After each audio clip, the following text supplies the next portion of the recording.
জাতীয় সড়ক ধরে দ্রুত গতিতে বেরিয়ে যাচ্ছে গাড়ি, তারই মাঝে রাস্তার পাশে একসঙ্গে প্রচুর বিশ্ব বাংলা লোগো লাগানো শতাধিক সরকারি স্কুলের ইউনিফর্ম পরে থাকার ঘটনায় চাঞ্চল্য ছড়ালো। সংখ্যাটা নয় নয় করে কম করে 500-র বেশি। ছেলেদের জামা প্যান্টের পাশাপাশি মেয়েদের ফ্রক রয়েছে, তবে ইউনিফর্মগুলি অধিকাংশ খুদে পড়ুয়াদের। গোটা ঘটনায় চাঞ্চল্য রায়গঞ্জের রূপাহারে বাইপাসের ধারে নীল সাদা স্কুল ইউনিফর্ম পরে থাকতে দেখে ব্যাপক শোরগোল পড়ে যায়।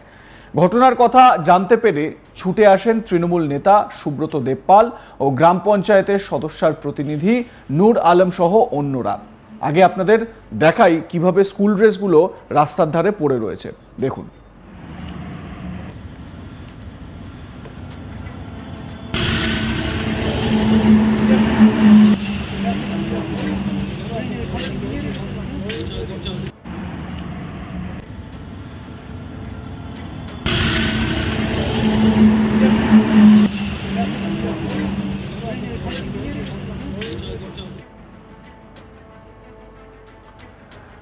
ঘটনাস্থলে যায় পুলিশও। এ প্রসঙ্গে তৃণমূল নেতা সুব্রত দেবপাল বলেন, সকালে বাসিন্দারা জানান প্রায় 500 থেকে 700 স্কুল ইউনিফর্ম জাতীয় সড়কের ধারে পড়ে রয়েছে। এখানে এসে দেখলাম একেবারে সত্যি ঘটনা, প্রচুর পরিমাণে স্কুল ইউনিফর্ম রাস্তায় পড়ে রয়েছে। এগুলি সবই সরকারি স্কুলের ইউনিফর্ম, যা বিনামূল্যে পড়ুয়াদের দেওয়ার কথা। সেই ইউনিফর্মগুলি রাস্তার ধারে এভাবে পড়ে থাকা একেবারেই বাঞ্ছনীয় নয়। এর পিছনে কোনো অসাধু চক্র রয়েছে। খোলা বাজারে বিক্রির জন্য এগুলো নিয়ে যাওয়া হচ্ছিল, পুলিশের নাকা চেকিংয়ের ভয়ে ফেলে দিয়েছে।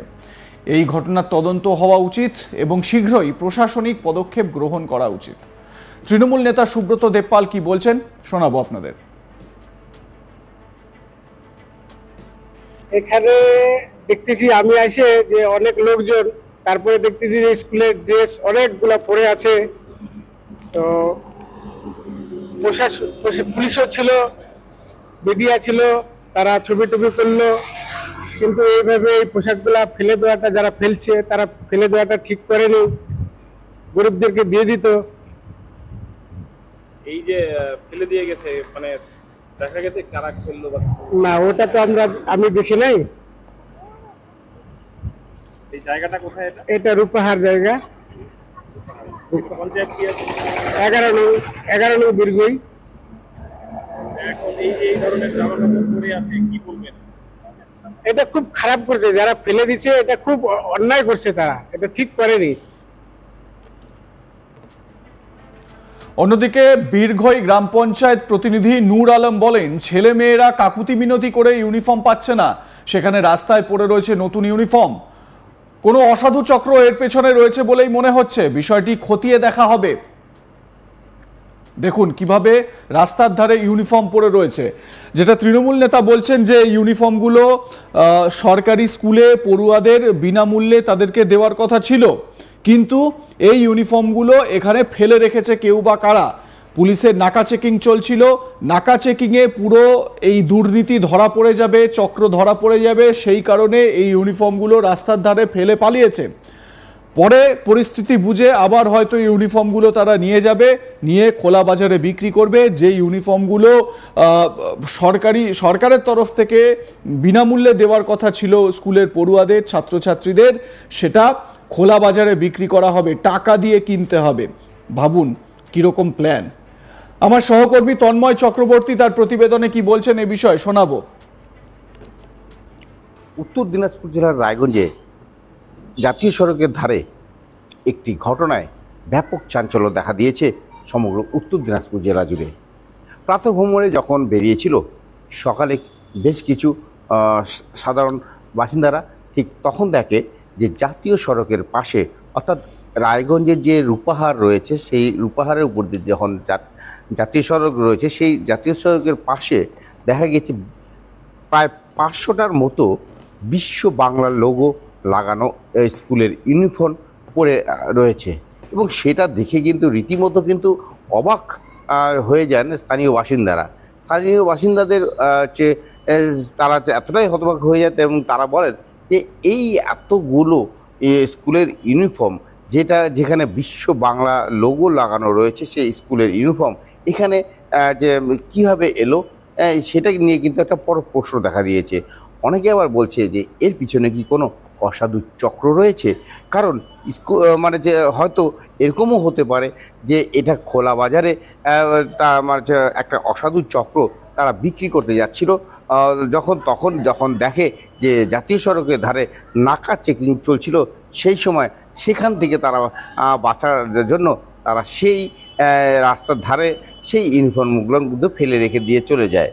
এই ঘটনায় কিন্তু ব্যাপক চাঞ্চল্য দেখা দেয় যে যেখানে স্কুলের বাচ্চারা স্কুলের ইউনিফর্ম পাওয়ার জন্য কিন্তু বিভিন্ন সময় বিভিন্ন স্কুলের দাবি উঠে যে স্কুলের মানে ছাত্রছাত্রীদের পক্ষ থেকে, সেখানে কিন্তু সেই ইউনিফর্মগুলো রাস্তার ধারে পড়ে থাকতে দেখা যায়। সেখানে কিন্তু ব্যাপক চাঞ্চল্য দেখা দিয়েছে। এই পরবর্তীতে স্থানীয় বাসিন্দারা তারা কিন্তু স্থানীয় থানাতে খবর দিলে এবং থানা থেকে থানা কর্তৃপক্ষ আসে এবং এসে সমস্ত এই প্রায় 500টার মতন এই স্কুলের ইউনিফর্ম তারা কিন্তু থানাতে নিয়ে যায় এবং থানা থেকে সেইগুলো ঊর্ধ্বতন কর্তৃপক্ষের কাছে পাঠিয়ে দেওয়া হয়। এখন প্রশ্ন হলো, এই ইউনিফর্মগুলো যে এইখানে রাস্তার ধারে এলো কি করে?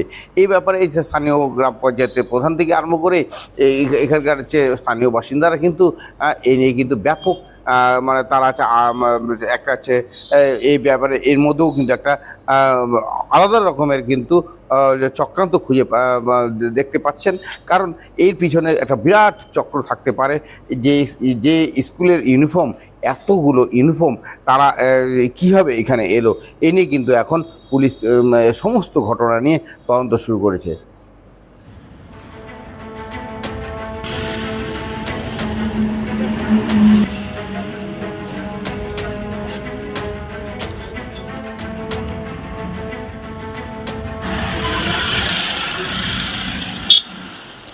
যে ছবি আপনাদের দেখাচ্ছি সেটা রায়গঞ্জের রূপাহার বলে যে জায়গা, সেখানে বাইপাসের ধারে এই রকম একটা পরিস্থিতি, স্কুল ইউনিফর্ম পরে রয়েছে। এবারে দেখতে হবে যে এই স্কুল ইউনিফর্ম যদি আপাত দৃষ্টিতে দেখেন যে তাহলে স্কুল ইউনিফর্ম পরে রয়েছে, এতে কি বা এমন বড় বিষয়? কিন্তু বড় বিষয় তখনই যখন এত পরিমাণ স্কুল ইউনিফর্ম সেখানে পড়ে রয়েছে, বিভিন্ন সাইজের স্কুল ইউনিফর্ম, এবং বাচ্চা ছেলে মেয়েদের যারা স্কুলে পড়ছে, স্কুল পড়ুয়া, তাদের বিভিন্ন বয়সের স্কুল ইউনিফর্ম এখানে রয়েছে। এবং এই স্কুল ইউনিফর্ম এত পরিমাণে পড়ে থাকা রাস্তার ধারে, এটাতেই সন্দেহ জাগছে। এমনকি স্থানীয় তৃণমূল নেতা তিনিও এই অভিযোগ করছেন, হয়তোবা কোনো রকম দুর্নীতির একটা প্ল্যান তৈরি করা হচ্ছিল। এই স্কুল ইউনিফর্মগুলো যদি 500 জোড়াও স্কুল ইউনিফর্ম ওখানে থেকে থাকে, আর যদি সেগুলো কম করে 500 টাকাতেও বিক্রি করা হয়, তাহলে ভাবুন কত টাকার দুর্নীতি সেখানে হলো, যেটা বিনা পয়সায় পাওয়ার কথা ছাত্রছাত্রীদের। আপনাদের কি মনে হয়? আপনাদের মতামত জানান। দেখতে থাকুন আজ তাক বাংলা, সাবস্ক্রাইব করুন আমাদের ইউটিউব চ্যানেলটি, বেল আইকন প্রেস করুন নোটিফিকেশন পেতে।